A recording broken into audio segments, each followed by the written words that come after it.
Selamat malam, kembali lagi di Sudon Malam bareng aku Ari. Sesuai judul ya, kalian sudah tahu kan? Ya, kali ini kita akan membahas beberapa orang pembunuh sadis dan lebih gilanya keluarganya sendiri yang dihantam. Nah, bagi kamu yang penasaran, coba dengerin nih ceritanya sampai habis ya, karena ini ceritanya betul-betul sadis guys.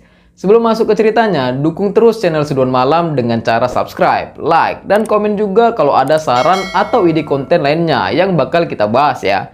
So, langsung aja kita masuk ke segmen Doyan Cerita.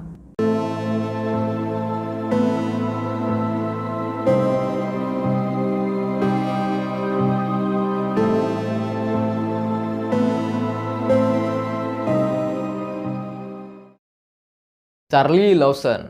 Charlie Lawson seorang petani sederhana dari North Carolina, Amerika Serikat. Dia membunuh istri dan 7 anaknya sendiri pada hari Natal tahun 1929.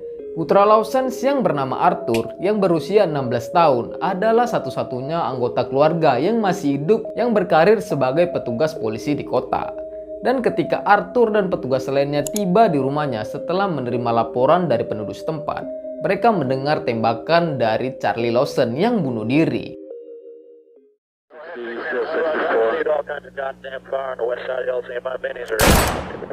Tidak ada alasan pasti kenapa Lawson membunuh seluruh keluarganya sendiri. Ada yang menduga bahwa cedera kepala yang dideritanya beberapa bulan sebelumnya menyebabkan perubahan kepribadiannya. Yang lain percaya dia berhubungan dengan putri sulungnya yang bernama Mary dan membuatnya hamil. Jadi membunuh keluarga Charlie adalah untuk menutupi dosa-dosanya. James Urban Rupert.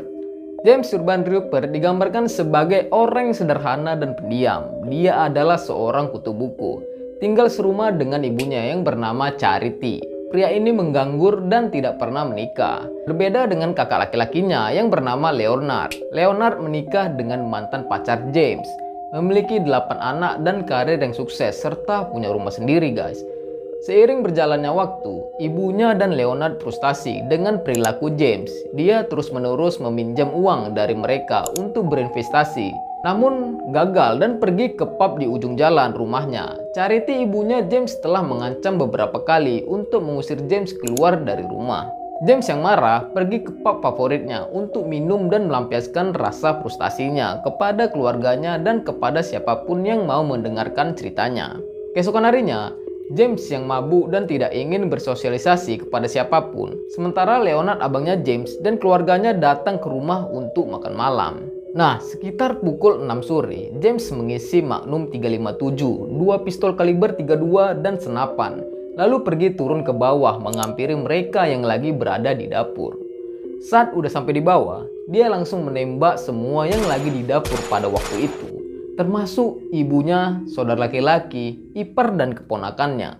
Secara total, James membunuh 11 anggota keluarganya di rumah itu dalam waktu 5 menit aja guys. James dinyatakan bersalah atas 2 tuduhan pembunuhan tingkat pertama untuk ibu dan saudara laki-lakinya. Tetapi dinyatakan tidak bersalah atas 9 tuduhan pembunuhan lainnya karena alasan penyakit jiwa yang dialami si James. Dia saat ini menjalani 2 hukuman seumur hidup berturut-turut di lembaga permasyarakatan Allen Oakwood di Lima, Ohio, dan dijadwalkan untuk pembebasan bersyarat pada April 2025 ketika dia berusia 91 tahun. Abel Clemons. Abel Clemons, beberapa sumber menyebutnya Clemens, mengklaim bahwa dia takut anak-anaknya kelaparan dan bahwa ketakutan yang lebih tinggi memanggilnya melakukan hal yang tidak terpikirkan pada November 1805. Membunuh istrinya yang sedang hamil 5 bulan dan 8 anak mereka yang masih kecil saat mereka tidur di rumah mereka di Clarksburg, Virginia. Keesokan paginya, seorang tetangga bernama Neslie yang membeli tanah dari Clemons datang dan melihat Clemons dalam keadaan sangat gelisah. Namun Neslie tidak berpikir ada sesuatu yang terlalu mencurigakan tentang perilaku Clemons dan menganggap bahwa keluarga itu masih tidur. Namun pada siang hari, saudara laki-laki Clemons datang ke rumah. Dia menyelidiki dan menemukan istri Clemons meninggal di tempat tidur dan menggendong bayinya. Dan kemudian anak-anak lain sekarat di kamar tidur. Dia menuduh saudaranya dan melapor ke tetangga. Sementara Clemons melarikan diri ke daerah berbatu di hutan. Setelah beberapa hari bersembunyi, Clemens meninggalkan tempat persembunyiannya dan menyerahkan diri ke polisi. Dia mengaku tidak bersalah, tetapi diadili dinyatakan bersalah dan digantung di dekat Deckers Creek di Morgantown pada 1806. Berbagai ulasan tentang kasus Clemens menunjukkan bahwa pria tersebut mungkin menderita penyakit mental. Namun ketika ia dihukum pada tahun 1805 sampai 1806, konsep gangguan jiwa tidak dapat dijadikan dasar argumentasi dalam persidangan di Amerika. Ronald Lee Haskell.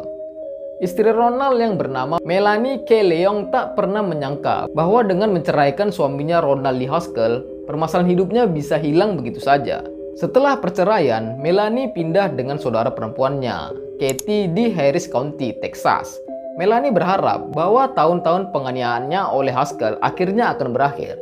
Tetapi pada 9 Juli 2014, Haskell membuat Melanie semakin menderita dengan keluar dan menyerang keluarga saudara perempuannya. Haskell menyamar sebagai kurir FedEx, mendekati rumah Katie dan putrinya yang berusia 15 tahun, yang bernama Cassidy. Waktu itu Cassidy membuka pintu. Cassidy tidak menyadari bahwa Haskell adalah mantan pamannya, mengatakan bahwa orang tuanya tidak ada di rumah dan langsung menutup pintu. Haskell kembali lagi beberapa jam kemudian, memberitahu Cassidy bahwa dia adalah mantan pamannya dan kemudian masuk ke dalam rumah. Dia mengikat Cassidy dan keempat saudara laki-lakinya dan membuat mereka semua terlungkup di tanah. Ketika orang tuanya pulang hari itu, dia melakukan hal yang sama kepada mereka.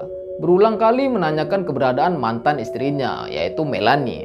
Tak satu pun dari anggota keluarga Katie yang memberitahu dia di mana Melanie berada, dan dia menembak kepala setiap korban sebelum melarikan diri dari tempat kejadian dengan mobil. Total korban yang ditembak mencapai 6 korban, termasuk Katie, ibu Cassidy. Tapi Cassidy menjadi satu-satunya yang selamat setelah berpura-pura mati usai terkena peluru. Dia dapat menelepon polisi, mengidentifikasi Haskell dan memberitahu mereka bahwa dia akan mengejar kakek neneknya selanjutnya.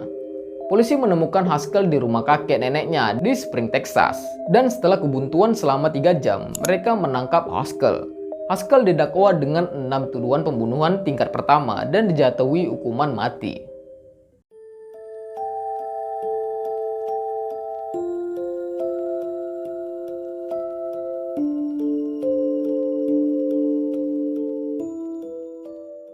Oke, itu dia tadi cerita kasus pembunuhan yang ada di Amerika Serikat, guys ya. Sebenarnya ini menurutku nggak begitu-begitu sadis ya. Masih banyak sih yang lebih sadis dari mereka-mereka ini. Cuman mereka ini berbedanya kan membunuh keluarga sendiri sampai anak-anak dan keponak-ponakannya pun dibunuh juga ya kan. Di luar Amerika Serikat pun dapat banyak juga sih pembunuhan yang lebih sadis. Dan buat kalian nih, sebelum mengakhiri videonya jangan lupa nih like dan komen serta subscribe channel kami ya, atau bisa mengkomen apalagi mau kita bahas ke depannya. Oke, selamat malam, aku Ari pamit, sampai jumpa di video selanjutnya.